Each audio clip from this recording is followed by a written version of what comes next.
very much for being here. My story with regard to the disclosure process is very simple.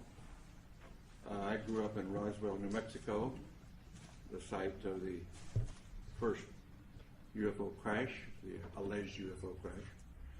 And my story is as a result of growing up there. I was a senior in high school, just going into my senior year in 1947, when on one day the Roswell Record announced that an alien craft had crashed, and the next day changed that story and said no, the Air Force said that was a weather balloon. And since I was on my way to college and more interested to know things, I didn't pay much attention to it at that point in time.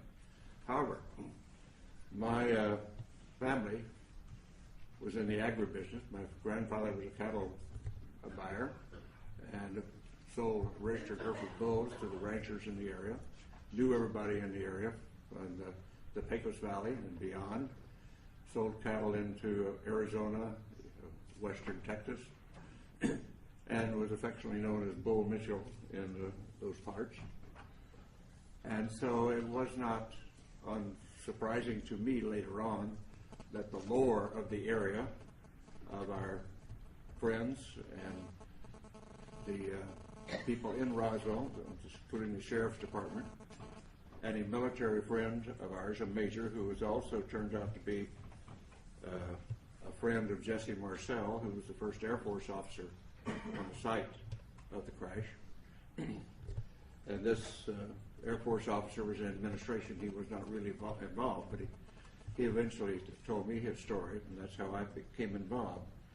So after my Apollo flight, I did very little. I knew nothing but the lore of the region up until that point. But after my Apollo flight, when I was back in the area and visiting relatives and friends, some of the people in the area who had been involved, what I call the old-timers, who were involved in the 1940s, 1947, and subsequent with the Roswell crash, and people like in the sheriff's department who had been to the crash site and were supervising traffic.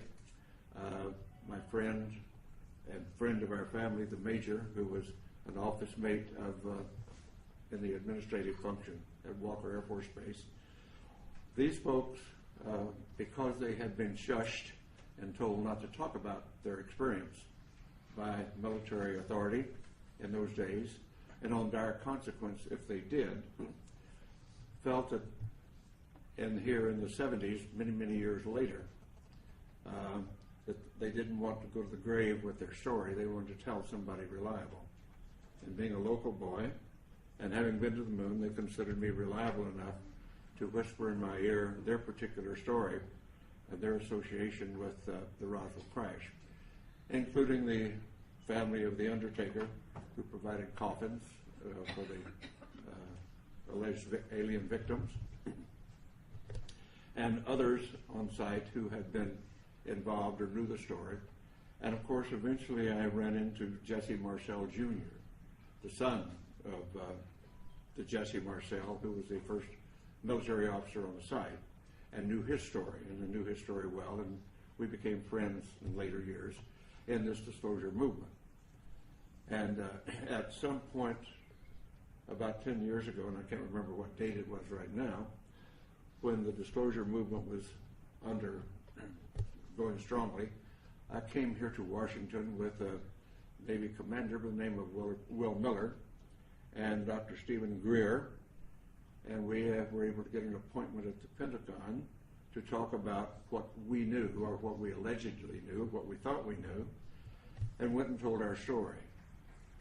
And the powers that be at the Intelligence Committee of the Joint Chiefs of Staff listened to our story and said, the Admiral said, well, I don't know that story. I don't know that that's true, but I will find out.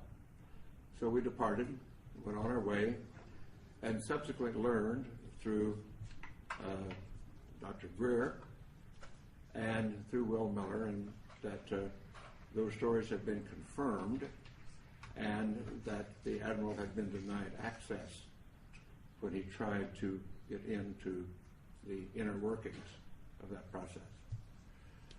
And we had confirmation of that, although that admiral now denies the fact that this is the fact. So my story is essentially that.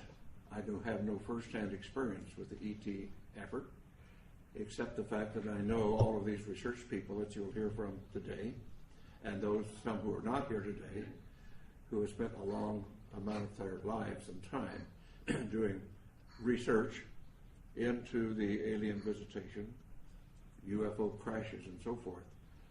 And I urge that those who are doubtful read the books, read the lore, and start to understand what has really been going on, because there is no doubt we are being visited.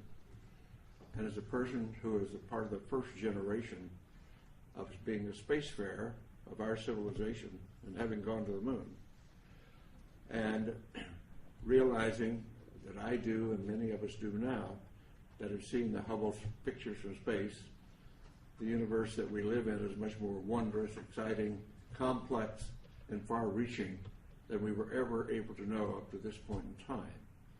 And the fact we have wondered, were we alone in the universe forever? Only in our period do we really have evidence, no, we're not alone.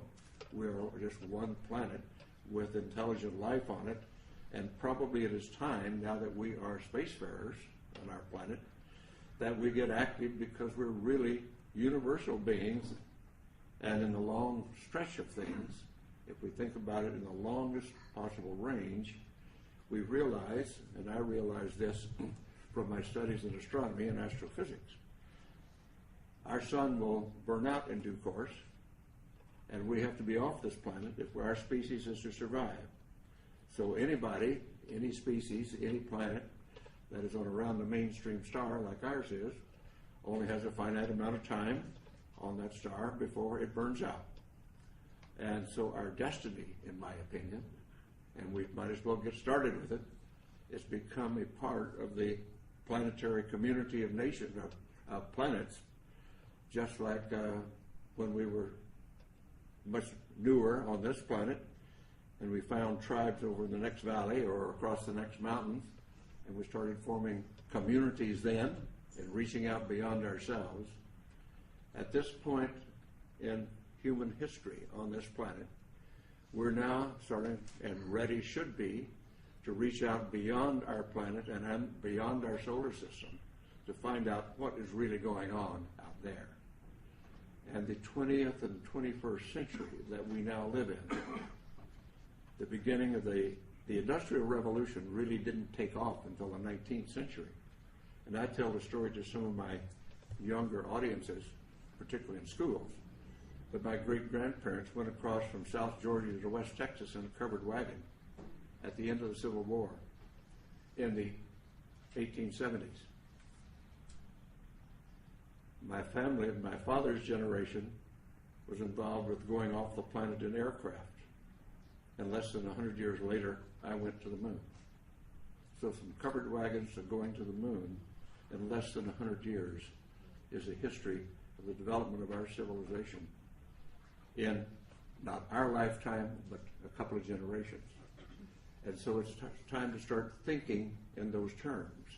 And particularly since now, in the 20th and 21st century, we suddenly find that due to our expertise and our genius in science and technology, we have exploded our population from under 2 billion at the beginning of the 20th century to over 6.5 billion at this point. And our consumption patterns are clearly indicating that we are utilizing our non-renewable resources at an unacceptable rate, a non-sustainable rate. So we've got a lot of thinking to do about what being an advanced civilization really means. But let's put all that aside for a moment, because we're here to talk about disclosure.